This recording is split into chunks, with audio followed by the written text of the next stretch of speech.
ಅಂತಾರಾಷ್ಟ್ರೀಯ ಯೋಗ ದಿನಾಚರಣೆ ಅಂಗವಾಗಿ ಯೋಗ ನಡಿಗೆ ಜಾಥಾ ಜಿಲ್ಲಾಡಳಿತ ಜಿಲ್ಲಾ ಪಂಚಾಯಿತಿ ವತಿಯಿಂದ 12ನೇ ಅಂತಾರಾಷ್ಟ್ರೀಯ ಯೋಗ ದಿನಾಚರಣೆಯನ್ನು ನಗರದ ಒಕ್ಕಲಿಗರ ಬೆಳ್ಳಿ ಭವನದಲ್ಲಿ ಆಯೋಜಿಸಿದ್ದು, ಇದರ ಪೂರ್ವಭಾವಿಯಾಗಿ ಯೋಗ ನಡಿಗೆ ಜಾಥಾವನ್ನು ತಾಲೂಕು ಕಚೇರಿಯ ಆವರಣದಿಂದ ಸುಭಾಷ್ ಚಂದ್ರ ಬೋಸ್ ಕ್ರೀಡಾಂಗಣದವರೆಗೂ ಹಮ್ಮಿಕೊಳ್ಳಲಾಗಿತ್ತು.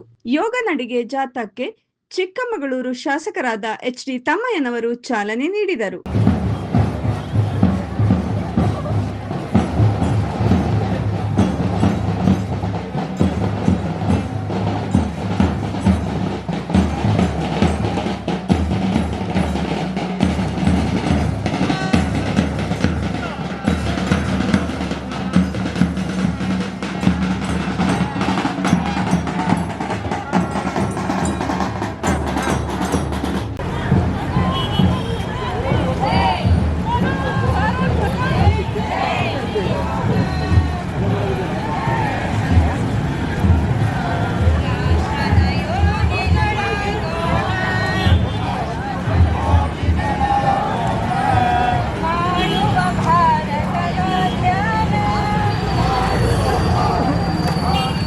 ಹನ್ನೆರಡನೇ ಅಂತಾರಾಷ್ಟ್ರೀಯ ಯೋಗ ದಿನಾಚರಣೆ ಪ್ರಯುಕ್ತ ನಾವು ಇವತ್ತು ತಾಲೂಕು ಕಚೇರಿಯಿಂದ MG ರಸ್ತೆ ಆಜಾದ್ ಪಾರ್ಕ್ ಮೂಲಕ ಜಿಲ್ಲಾ ಕ್ರೀಡಾಂಗಣದವರೆಗೆ ಯೋಗ ನಡಿಗೆ ಜಾಥಾ ಕಾರ್ಯಕ್ರಮದಲ್ಲಿ ಎಲ್ಲರೂ ಪಾಲ್ಗೊಂಡಿದ್ದಾರೆ. ಇಲ್ಲಿ ಜಿಲ್ಲಾಡಳಿತ, ಜಿಲ್ಲಾ ಪಂಚಾಯತ್, ಆಯುಷ್ ಇಲಾಖೆ, ಆರೋಗ್ಯ ಮತ್ತು ಕುಟುಂಬ ಕಲ್ಯಾಣ ಇಲಾಖೆ, ಭಾರತ್ ಸ್ಕೌಟ್ಸ್, ಭಾರತ್ ಸೇವಾದಳ, ಮೇರಾ ಯುವ ಭಾರತ್ ಮತ್ತು ಪ್ರಜಾಪಿತ ಬ್ರಹ್ಮಕುಮಾರೀಸ್, SPYSS, ಭಾರತ್ ಸ್ವಾಭಿಮಾನ್, ಮಹಿಳಾ ಪತಂಜಲಿ, ಹೀಗೆ ಎಲ್ಲ ಯೋಗ ಸಂಸ್ಥೆಯ ಮುಖ್ಯಸ್ಥರು, ಬಂಧುಗಳು ಎಲ್ಲರೂ ಪಾಲ್ಗೊಂಡು ಕಾರ್ಯಕ್ರಮವನ್ನು ಯಶಸ್ವಿಗೊಳಿಸಿದ್ದೀವಿ.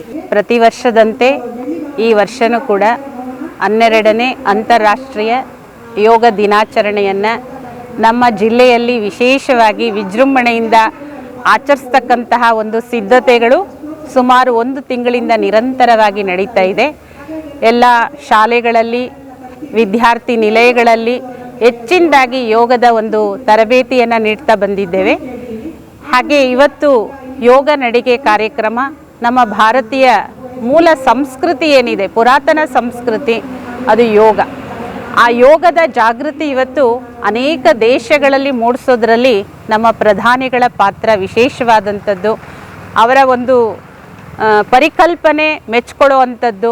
ಇವತ್ತು ವಿಶ್ವವ್ಯಾಪಕವಾಗಿ ಯೋಗದ ಜಾಗೃತಿ ಹೆಚ್ಚಾಗಿದೆ, ಭಾರತಕ್ಕಿಂತ ಹೆಚ್ಚು ವಿದೇಶಗಳಲ್ಲಿ, ವಿದೇಶಿಯರಲ್ಲಿ. ಇವತ್ತು ಪ್ರತಿ ವರ್ಷವೂ ಸಾವಿರಾರು ಜನ ವಿದೇಶಿಗಳು ನಮ್ಮ ಭಾರತದಲ್ಲಿ ಬಂದು ಈ ಯೋಗ ಸಾಧನೆಯನ್ನು ಕೆಲವು ತಿಂಗಳುಗಳಿದ್ದು ಅಭ್ಯಾಸ ಅಧ್ಯಯನ ಮಾಡಿಕೊಂಡು ಹೋಗ್ತಾ ಇದ್ದಾರೆ. ಈ ಭಾರತ ಭೂಮಿಯನ್ನು ಮೆಟ್ಟೋದೇ ನಮ್ಮ ಪುಣ್ಯ ಅಂತ ತಿಳ್ಕೊತಾರೆ. ಏಕೆಂದರೆ ಭಾರತ ಅಂತಹ ಒಂದು ಯೋಗ ಭೂಮಿ, ಪುಣ್ಯ ಭೂಮಿ.